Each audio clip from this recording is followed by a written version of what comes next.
لله رب العالمين والصلاة والسلام على أشرف المرسلين نبينا محمد وعلى آله وصحبه وسلم تسليما. Chers frères, Inch'Allah, chers sœurs, donc notre appel aujourd'hui nous concerne tous, commençant par moi. Comme on le dit, Inch'Allah, d'habitude, on n'est pas là pour parler des autres, on est là pour parler de nous-mêmes. Pourquoi? Parce que Balil Insan ala nafsihi basira. Chacun se connaît. Je me connais et vous pareil, nous tous, chacun se connaît. Si on adore Allah, on le sait. Si on aime Allah, on aime la sunna, on le sait. Si on va aller au paradis, pareil. Mais on est là, Inch'Allah Ta'ala, pour oublier les gens, pour ne pas voir les gens, pour que chacun retourne vers lui. Vers lui d'abord, vers sa famille, sa petite famille, son épouse, avec ses enfants peut-être, son épouse, ses enfants, peut-être avec ses parents, son père et sa mère.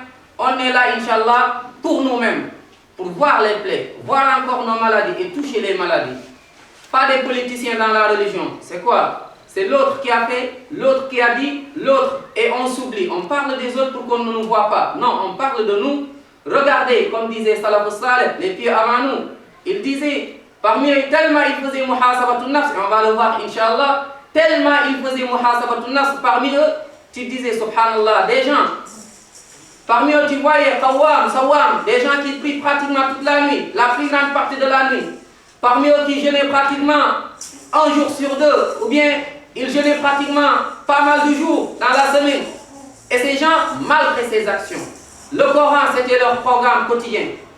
Malgré tout ce qu'ils faisaient, à chaque fois ils disaient subhanallah, c'est comme s'ils n'ont rien fait. Parmi eux, il y en a à la Mecque, après le Hajj, qui disait je jure par Allah, uqsimu billah, je jure par Allah.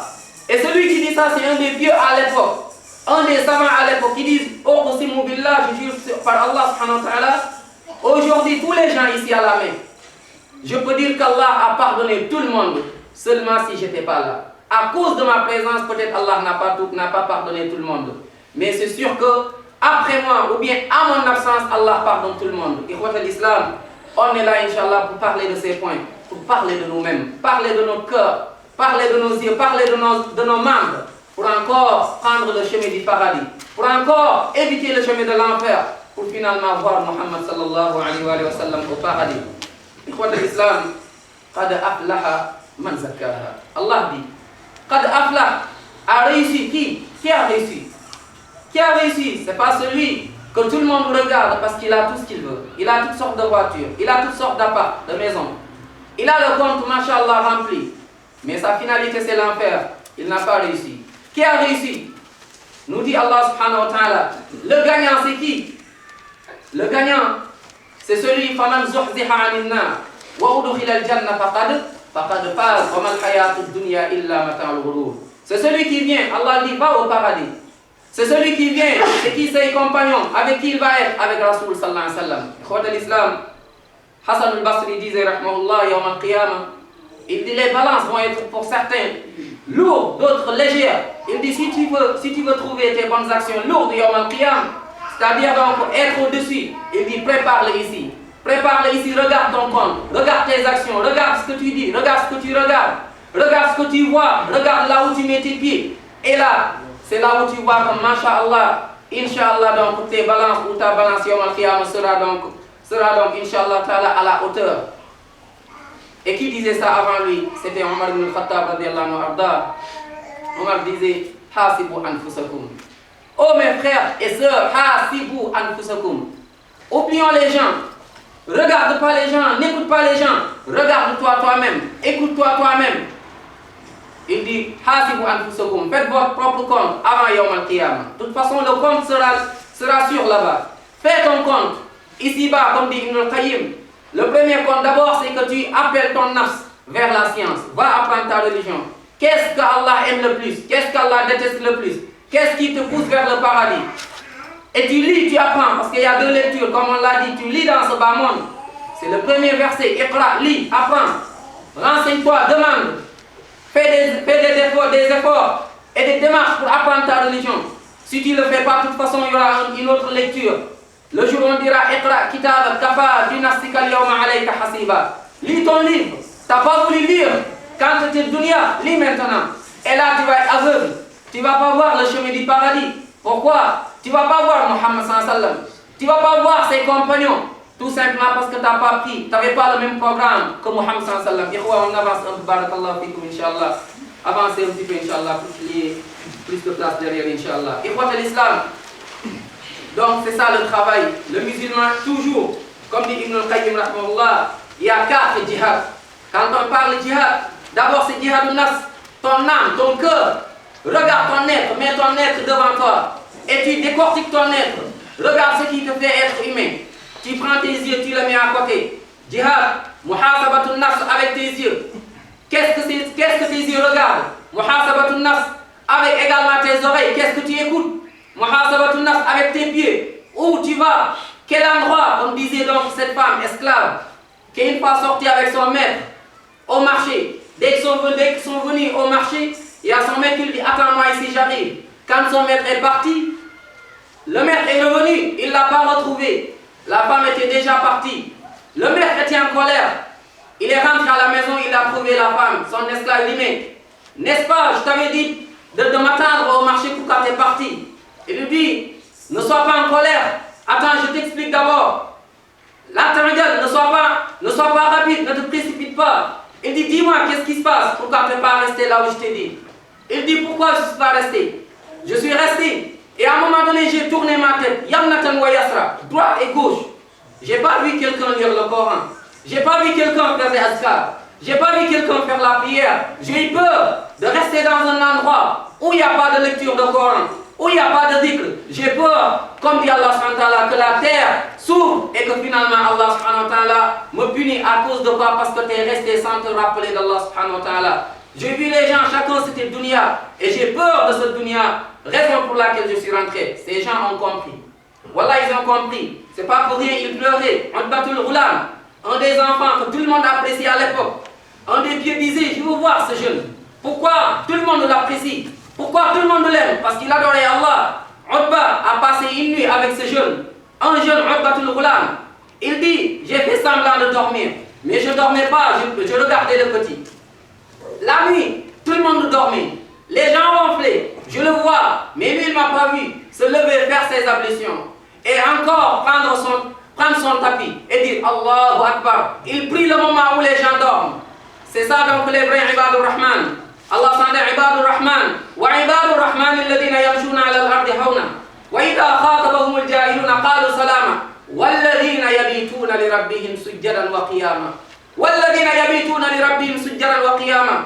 Le moment où les gens dorment, Allah dit, ses serviteurs se réveillent, appellent Allah et pleurent. Les yeux encore c'est une ni'ma. Et ces yeux c'était des larmes qui se rappellent de leur créateur subhanahu wa ta'ala. Il dit, j'ai entendu le jeune dire, en pleurant, en disant Ilahi, oh mon Seigneur, in tu'adhibni fa inni uhibbuk, wa in taghfirli fa inni uhibbuk. En pleurant, en disant, oh Allah, si tu me punis, si tu me châties Allah, sache que je t'aime. Et si tu me pardonnes, chasse que je t'aime. Et le jeune n'a pas arrêté, il a prié en pleurant, ikhwat al-Islam. Sadaqa Salih qui disait Ilahi, la tu'adhibni fa inni muqirrun billadhi qad kana minni. Fakam min dallatin li fil baraya, wa kunta alayya du fadlin wa manni. Idha fakkartu fi nadami alayha, adabtu anamili wa qara'tu sinni. Wa ma li hilatun illa rajai. وعفوك إن عفوت وحسن ظني يظن الناس بي خيرا وإني لشر الناس إن لم تعفو عني لشر الناس إن لم تعفو عني. Ne disons pas que c'est fini. Alhamdulillah, je suis le meilleur. Masha'Allah, on est là, c'est nous, Masha'Allah, Ahlus Sunnah wal Jama'a. On est au paradis, non. Les compagnons sont déjà partis. Nous, on n'a même pas encore mis les chaussures pour partir. On n'a même pas encore pris la course. Le travail est là, l'islam. Allons apprendre notre religion. Alors retournons vers Allah subhanahu wa ta'ala. Fais muhasabatun nafs. Regarde ton âme, entre toi et ton épouse, entre toi et tes enfants, entre toi et ta mère, entre toi et ton mari. Va apprendre la science. Toi, fais un programme, toi et ton épouse. Saïd Ibn al-Musayyib, on le connaît tous, c'était un pieux, c'était celui qui avait mis un trou. Un trou donc dans sa maison, une tombe. À chaque fois que sa foi descendait, il allait vers ce trou, comme si c'était dans sa tombe. Et vers la nuit, il récitait ce verset dans Surat al-Mu'minun. Allah s'entend dit jusqu'à ce qu'arrive la mort. حتى إذا جاء أحدهم قال رب ارجعون لعلي أعمل صالحا فيما ترك كلا إنها كلمة هو قائلها ومن ورائهم برزخ إلى يوم يبعثون. Quand la mort arrive, il y a des gens qui ont peur. Il n'y a plus de travail. Ils disent oh Allah, donne-moi encore une journée de prière, une journée de lecture de Coran, une journée encore Allah vers la mosquée. Mais c'est fini, il n'y a plus de travail. La mort est là. Et là, il sort de cet homme en disant à son nafs, oh mon âme, c'est toi qui as dit que c'est fini, tu vas retourner vers Allah. Maintenant, Allah t'a donné encore une chance, profite. Ce pieux, Saïd ibn Musayyib, ce pieux que les gens connaissaient, Wallah, il a éduqué sa famille, sa fille, il a épousé sa fille à un de ses élèves qui a perdu son épouse. Il l'a encore épousé, il a donné sa fille. Et sa fille, quand ils sont rentrés, bref, je résume, quand ils sont rentrés à la maison, c'était son étudiant qui allait apprendre la science. Ils sont rentrés, c'était l'heure d'aller apprendre la science. Il a voulu partir. Son épouse lui dit, mais on vient de se marier et tu sors, tu vas où? Il dit, je vais aller apprendre ma science. Je vais aller donc voir Saïd et pour apprendre la religion. Écoutons ce qu'a répondu la fille. Qu'est-ce que tu fais? Il dit, je vais apprendre la religion, je vais apprendre ma science avec Saïd. Elle lui dit, Ijlis u'allimuka ilma Saïdin. Prends la place, assis-toi, je t'apprends donc ce que Saïd te donnait. C'était ça ces femmes. Les femmes qui faisaient muhasaba vers la science, qui apprenaient la science. Pas que les hommes, mais les femmes également. Un programme qui apprend ta religion, qui avance, tu regardes. Donc ce qu'a enseigné Allah et son prophète sallallahu alayhi wa sallam pour que tu puisses avancer, ikhwat al-Islam. Après donc le premier djihad, c'est d'abord nous-mêmes apprendre la science. Que personne ne dise non, c'est que pour les jeunes. Non, le prophète a reçu le message à l'âge de 40 ans.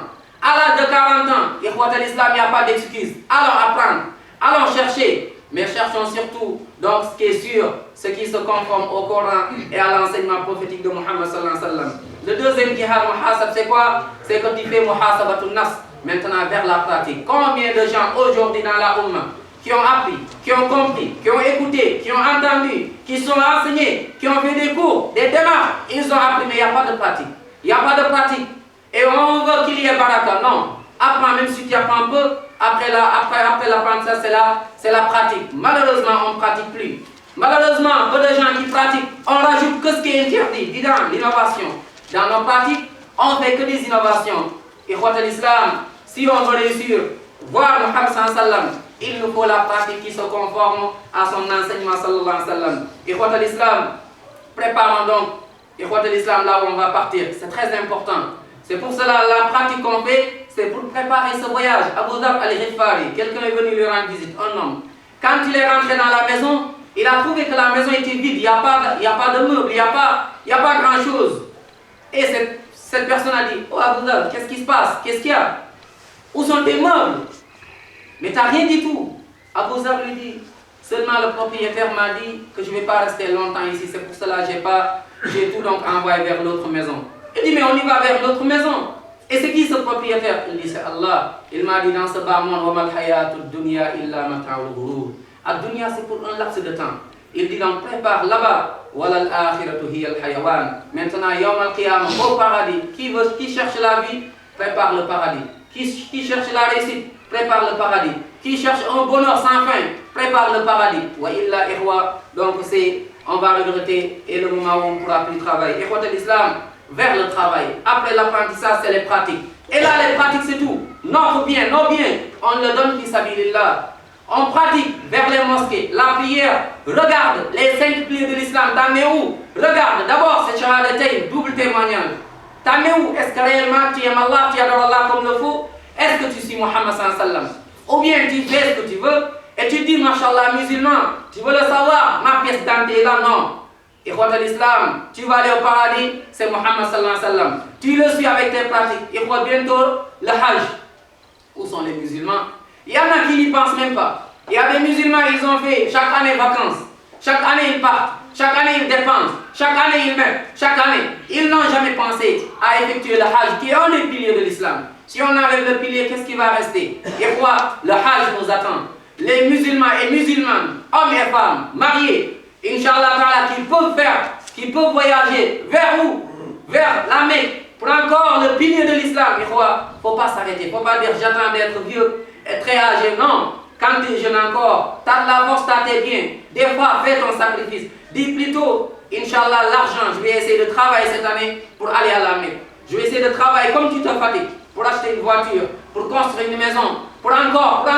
Et fatigue-toi, mets de l'argent à côté. Pour encore, aller où? Aller donc là où les compagnons étaient, là où il y avait Muhammad sallam pour effectuer donc ce pèlerinage. Tes biens, fais djihad avec tes biens, ton argent que tu as, donne zakat. Malheureusement, les musulmans ne donnent pas de zakat. De nos jours, il y a des musulmans, hommes et femmes, qui ont leur bien, leur argent, dans leur compte, qui ne donnent pas de zakat. Et ils ont l'argent assez, ce qu'on appelle donc nisab, ça atteint donc ce qu'Allah nous demande. Et ils ne donnent pas de zakat. Les musulmans aujourd'hui ne donnent pas de zakat. Allah subhanahu wa ta'ala dit وَالَّذِينَ يَكْنِزُونَ الذَّهَبَ وَالْفِضَّةَ وَلَا يُنْفِقُونَهَا فِي سَبِيلِ اللَّهِ. Ceux qui ont de l'argent, thésaurisé l'argent et d'or, ils n'ont pas donné zakat. Pas sadaqa. Je parle pas sadaqa. Je parle pas l'argent que tu donnes comme ça, c'est zakat. Chaque année, si tu as l'argent et ça fait le tour, un an, tu dois sortir 2,5% et tu donnes au qui? Aux nécessiteux. Ou bien ton bien, tes biens, ton argent, tu le divises par 40 et tu prends une moitié. Tu donnes à qui? Innama sadaqa lil fuqara wal masakin wal amilina alayha wal mu'allafati qulubuhum wa fi riqab wal gharim wa fi sabila wa ibn sabil fariidatan min Allah. Il y a des musulmans qui ne le font pas, il y a des musulmans qui ne donnent pas de zakat. Subhanallah, ils ont leur bien dans leur compte. Allah dit walladhina yaknizuna adh-dhahaba wal fidda wa la yunfiquna fi sabilillah. C'est quoi leur destinée? Fabashshiruhum. Fais-leur une bonne annonce. C'est quoi cette annonce? Fabashshiruhum bi'adabin alim. Un châtiment douloureux. À toi, mon frère, qui a ton argent dans ton compte et qui atteint le nisab. Et ça fait le tour, un an. Tu n'as pas donné de zakat, Allah dit Fabashshiruhum bi'adabin alim. Il y a un châtiment douloureux qui l'attend. Oh ma soeur, oh ma mère, oh mes frères et sœurs, ceux qui ont de l'argent dans leur compte n'ont pas sorti de zakat. Fabashshiruhum bi'adabin alim. Quand? Yawma yuhma alayha fi nari jahannam. Fatukwa biha jibahuhum wa junubuhum wa duhuruhum. Pourquoi? Hada ma kanastum li anfusikum fadhuqu ma kuntum taknizun. Ikhwa, donnons zakat, jihad avec nos biens, jihad pour aller encore faire le hajj, jihad encore pour respecter, pas seulement, mais pour respecter également nos parents. Respectons malheureusement où sont les jeunes aujourd'hui. On parle mal à nos parents. Et on se dit musulman croyant, subhanallah. Regardons Ouais al-Qarni qui vivait à l'époque de Muhammad sallallahu mais il ne l'a pas vu. Ouais, c'était celui qui n'a pas vu Muhammad sallallahu mais il a vécu même à l'époque de Muhammad sallallahu. Pourquoi il n'a pas pu le voir? Tout simplement parce qu'il avait sa mère à côté. Il s'occupait tellement de sa mère et finalement il n'a pas pu voir Muhammad sallallahu. Avant de partir, le prophète sallallahu disait même aux compagnons, dès que vous voyez Ouais, faites-lui donc, transmettez mon salam à Ouais al-Qarni. C'est quelqu'un qui était dévoué, qui adorait Allah subhanahu et qui prenait soin de ses parents. Qui parmi nous aujourd'hui prend soin de son père? Qui parmi nous aujourd'hui prend soin de sa mère? Où sommes-nous aujourd'hui? Il y en a aujourd'hui, on parle mal à nos parents. Allah dit wa qada rabbuka alla ta'budu illa iya. Allah, ce que nous demande, c'est d'adorer Allah seul. Wa bil walidayni ihsana. Wa imma yablughanna 'indaka al-kibara ahaduhuma aw kilahuma fala taqul lahumā uff. Ne leur parle pas mal, ne dis pas oh. Ne lève pas ta voix. Ikhwat al-Islam, Fadl ibn Yahya, c'était un des pires. On l'a emprisonné, en prison, lui et son père. Regardez comment il respectait les parents. Lui en prison, pas seul, avec son père en prison. Faire le wudu, il faisait trop froid. Qu'est-ce qu'il faisait? Pour retourner, adorer Allah et respecter ses parents, il allait chercher des bois, il chauffait, il mettait de l'eau. Quand c'est chaud, il donne à son père, il dit Ya Abata, oh mon père, fais tes ablutions. Pourquoi? Parce qu'il veut se rapprocher d'Allah. Celui qui les a fermés là-bas, le gardien, quand il a vu ça, il était méchant. Il a enlevé les bois et il a fermé. Il dit finalement tu ne sors plus. Toi, Fadl ibn Yahya. Qu'est-ce que Fadl faisait? Fadl prenait de l'eau la nuit. Qu'est-ce qu'il faisait? Il prenait l'eau dans le récipient. Il venait vers la lumière, la lampe. Il posait comme ça l'eau pendant un moment pour que l'eau soit chaude. Et dès que c'est chaud, après il sort. Il donne à son père. Il dit Ya Abata, fais tes ablutions. Quand cette personne a vu ça encore, il a éteint donc même la lumière. Et Fadl, qu'est-ce qu'il faisait? Il ne dormait pas. Il disait à son père, repose-toi papa, Abba. Oh mon père, repose-toi. Il prenait l'eau, il restait debout. Il prenait l'eau jusqu'à ce que ça devienne chaude. Il réveille son père, il dit, Ya Abata, va faire tes ablutions. Où sont les jeunes aujourd'hui? Où en sommes-nous aujourd'hui? Pas de respect. On parle mal à papa, on parle mal à maman. On se dit musulman. Des fois même tu vois, machallah, des fois c'est une sœur même qui met le voile. Des fois c'est un frère avec la barbe. Machallah, mais ces sunan, on les a négligés. On ne respecte plus nos parents. On ne respecte plus les voisins. Même les voisins non musulmans, Allah nous dit, respecte tes voisins. On a vu les pieux comment il adorait Allah SWT. Ibn Mubarak, on dit quand il rentrait chez lui, il était riche. Il ramenait des fruits. Mais avant de donner à ses enfants, d'abord il allait toquer donc chez les voisins qui n'étaient pas musulmans. Il frappe. Il leur donne des fruits, dès que c'est fini, il prend le reste et il donne à sa famille. Ils ont dit quand même plus tard, ses voisins sont devenus musulmans grâce à son bon comportement. Où en sommes-nous? Allah dit wa innaka la'ala khuluqin azim. Pas de comportement, même entre nous les musulmans, pas de comportement. Le djihad, le travail c'est quoi? C'est donc ce comportement. Le travail c'est quoi? C'est vers ses bonnes actions, ikhwat al-Islam. Fais donc le djihad avec ta langue. Ne parle pas de mal aux gens, n'insulte pas, ne manque pas de respect. Parle bien, réfléchis avant de parler. Fais djihad avec tes yeux. Ne regarde pas le haram. C'est ça, ikhwat al-Islam, le travail. C'est ça encore le travail pour aller, ikhwat al-Islam, au paradis qu'Allah nous fasse parmi ces gens. Ikhwat al-Islam, le travail, c'est quoi? C'est donc toujours la prière, l'adoration d'Allah SWT. Il dit, fais donc djihad avec toi-même pour transmettre cette religion, pour transmettre encore cette sunna. On est avare, on est radin. Dès qu'on rentre, on ferme la porte. Il y en a non, tu rentres plus, tu es mauvais, tu es méchant, toi non, toi enfer. On ne juge personne. Il n'y a qu'Allah qui juge. Le Prophète sallam nous raconte deux personnes. Quelqu'un qui adorait Allah et l'autre, il n'adorait pas Allah subhanahu wa ta'ala. Pendant un moment, il regardait l'autre désobéir. Et il a essayé de l'appeler. Et à un moment donné, il s'est mis en colère. Qu'est-ce qu'il a fait? Il dit, toi là, comme tu désobéis à Allah, tu vas en enfer. Le Prophète sallam dit, Allah lui demande, Yawm al-Qiyamah, il les a ressuscités les deux. Il dit à l'autre, pourquoi t'as dit?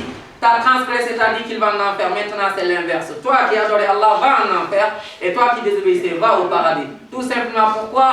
C'est parce que c'est pas à nous de juger les gens. On est là pour transmettre. Mais avec la bonne manière, avec la sagesse, avec les mots qu'il faut, avec la douceur. Allah dit, Oudon, appelle. Ne dis que ne fais pas comme si tu n'as rien vu. Appelle dans le quartier. Vois les gens. Mais avec les bonnes paroles. Regarde avec qui tu parles. Est-ce que c'est ton père? Est-ce qu'il est âgé ou pas? Est-ce que c'est ton frère? Est-ce que... Et tu parles en faisant beaucoup de doigts pour qu'Allah guide toute la umma. Oudou'a ila sabili rabbik bil hikmati wal maw'idati al hasana. Avec les belles paroles. Laisse les gens, c'est Allah qui les a créés. Fais des doigts des fois dans tes sujoud. Oh ya Rabb, Allahumma ya muqallib al qulub, sabbit qalba fulan ala din. Oh Allah, toi qui retournes les cœurs, retourne le cœur d'un tel. C'est un agresseur, c'est un fumeur, c'est un drogué. C'est pas grave. L'islam, on a besoin de tout le monde. Tout le monde. Le plus grand fumeur aujourd'hui, peut-être imam demain. Le plus grand drogué aujourd'hui, peut-être imam demain. Le plus encore méchant d'aujourd'hui, peut-être imam demain. Quand je parle imam, ce sont donc al-aïmma, ceux qui suivent Muhammad sallallahu alayhi wa sallam et ceux qui enseignent le Coran et la sunna. Que personne ne dise non, j'en peux plus. Non, nous tous, on a notre place. On a l'islam, on a Allah, on a Rasul sallam. Allah nous appelle. Qul ya ibadi alladhina asrafu ala anfusihim. Dis Mohammed, oh mes serviteurs, vous qui avez commis trop de péchés, vous avez trop bu, vous avez trop fumé, vous avez trop désobéi, Allah vous appelle. Venez, Allah vous pardonne. Tout simplement, enlevez, sortez, faites sortir dans votre cœur tout ce qui est méchanceté, tout ce qui est jalousie, tout ce qui est, et mettez dedans que Allah subhanahu wa ta'ala et son prophète sallallahu alayhi wa sallam. Et le dernier point, ikhwat al-Islam, donc il dit, fais donc ça, jahid nafsak, travaille avec toi-même, oublie les gens, travaille ton nafs. Travaille ton nafs vers la patience. La patience parce que le chemin est long. Si tu ne patientes pas, tu ne vas pas aller. Le chemin est long. Il y a toujours des traquenards, il y a toujours des embûches, toujours. Mais patiente. Rappelle-toi d'Ayoub. Allah dit Ayoub alayhi salam, tout le monde l'a quitté. Ses voisins, ses amis, ses proches, tout le monde. Pourquoi? Parce qu'il a été éprouvé. Wa Ayyuba idnada rabbahu anni massani adur wa anta arhamur rahimin. Ayoub, ils ont dit pendant 14 ans ou 17 ans de maladie. Ayoub, tout le monde l'a quitté, sauf son épouse. Il a perdu ses enfants, il a perdu ses biens. Mais Ayoub, Allah subhanahu wa ta'ala, même ses bestiaux, tout est mort. Allah lui avait laissé deux choses, une intérieure et une extérieure. L'intérieur, c'était son cœur pour se rapprocher d'Allah. L'extérieur, c'était sa langue pour faire des azkars. Ayoub, finalement, Allah subhanahu wa ta'ala lui a tout redonné, tout simplement parce qu'il a patienté. Patientons, ikhwa. On patiente vers les épreuves, on patiente pour faire le bien, on patiente pour